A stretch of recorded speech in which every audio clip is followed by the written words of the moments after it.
আসসালামু আলাইকুম রহমতুল্লাহ। ওয়ালাইকুম আসসালাম। ভাইয়া কেমন আছেন? আলহামদুলিল্লাহ ভালো আছি। এই যে আপনাদের বাড়িতে এসে আমি অটোমেটিক এই ছাদের উপর উঠেই দেখছি এই অবস্থা করে রাখছেন, ঠিক আছে। আসলে যে এত সুন্দর একটা পরিবেশ করে রাখছেন আমি এর আগে কখনো এই বিশেষ করে গ্রামে খুবই কম দেখছি, সচরাচর এটা খুবই রেয়ার। তো আপনি যে এত সুন্দর চিন্তাভাবনা নিয়ে ছাদের উপরে এত সুন্দর একটা বাগান করে রাখছেন, এটার মূল উদ্দেশ্যটা কি আপনার?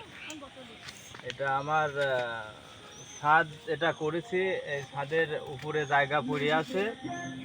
ছাদ বাগান করতে খুব ভালো লাগে, এজন্য আমি এখানে ছাদ বাগান করেছি। আচ্ছা, এটা তো আপনি আপনার জমি তো নিচেও আছে, নিচেও তো করতে পারতেন, আচ্ছা ছাদে এটা করলেন কেন? ছাদে তো আরো কষ্ট বেশি।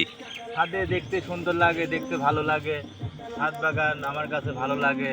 ও এজন্য আচ্ছা আচ্ছা। ছাদ বাগান করেছি। আর এটা কি করছেন, পাতাগুলো ছিঁড়ে দিচ্ছেন কেন? পাকা পাতাগুলো এগুলা রাখলে বাগানটা খুব সুন্দর দেখা যাবে। ও মানে এটা ছিঁড়ে দিলে বাগানটা সুন্দর দেখা যাবে, তাই তো? জি, ও জি, জি। আচ্ছা আচ্ছা, বুঝতে পারছি। আচ্ছা আপনার মামা ছবি তুলতে যাবো। হ্যাঁ হ্যাঁ হ্যাঁ, এই আসলে আপনার এই বাগানটা আসলে দেখে আমার খুবই ভালো লাগছে, ঠিক আছে। আর একটু এদিকে ঘুরিয়ে দেখাই, আপনি এখানে কি কি গাছ লাগিয়েছেন? এখানে লাগাইছি চাল কুমড়ি গাছ, শশার গাছ আছে, আচ্ছা আচ্ছা। বড় হচ্ছে। ও আচ্ছা আচ্ছা এইদিকে দেখেন, এইদিকে দেখেন, আচ্ছা আচ্ছা, দেখি তো। এইদিকে দেখেন, হ্যাঁ হ্যাঁ এই দেখেন এদিকে লাগাইছি। এগুলা আমাদের চাল কুমড়ি গাছ, চালের পাড়ে উঠে চলে যাবে। হ্যাঁ হ্যাঁ হ্যাঁ। অনেক সুন্দর লাগবে দেখতে, অনেক চাল কুমড়া ধরবে। ও আচ্ছা আচ্ছা, যাক আপনার চিন্তাধারা অনেক সুন্দর, যেটা শহরে মানুষের জমি পায় না বলে ছাদের উপর এটা করে, যেটা আপনি জমি থাকা অবস্থায়ও আপনি ছাদের উপরে এই চিন্তা ভাবনা করছেন যে ছাদের জায়গাটা আপনি হচ্ছে সবজি বাগান করে দিবেন, তাই না? জি জি। যাক আলহামদুলিল্লাহ, অনেক সুন্দর একটা বিষয় আমি দেখলাম, দেখি আমারও ছাদের উপর এই বিষয়টা করা যায় কিনা, চিন্তা ভাবনা করব অবশ্যই।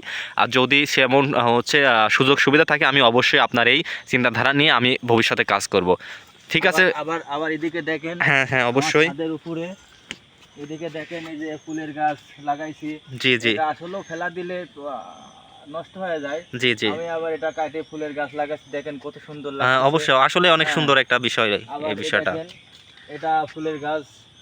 এটা আমরা আসলেও দই খায় ফেলা দিই, তারপরে আমরা একটা ফুলের গাছ লাগা দিছি, কত সুন্দর লাগতেছে। যাক আলহামদুলিল্লাহ। কত সুন্দর আচ্ছা, লাগতেছে। আপনার কি ধারণা কি আমরা হচ্ছে সবাই কি এই কাজটা করতে পারবো? হ্যাঁ, এটা আপনারা সবাই করেন, দেখতে ভালো লাগবে, সুন্দর লাগবে। আবার দেখেন, এটা আমি ফুলের গাছ লাগাইছি, এটা টমেটোর গাছ লাগাইছি। অনেক সুন্দর, হ্যাঁ, অনেক খুব সুন্দর, খুব দেখতে ভালো লাগে। অনেক সুন্দর। যাক আপনার চিন্তাধারাটা অনেক সুন্দর, যে আমরা যদি এই কাজগুলো বাড়িতে করি, আঙ্গিনাতে করি বা ছাদে করি, অবশ্যই জায়গাটা আমরা সঠিকভাবে ব্যবহার করতে পারবো, তাই না? গাছগুলা খুবই সুন্দর হয়েছে দেখেন। আচ্ছা, এগুলোর গাছগুলা ফুল কবে আসবে? ফুল এই যে কিছু দিনের মধ্যেই চলে আসবে, ফুল খুবই সুন্দর সুন্দর লাগবে। ও আচ্ছা আচ্ছা। আর চাল কুমড়ি ধরবে, তা ফুল আসার কতদিন পর?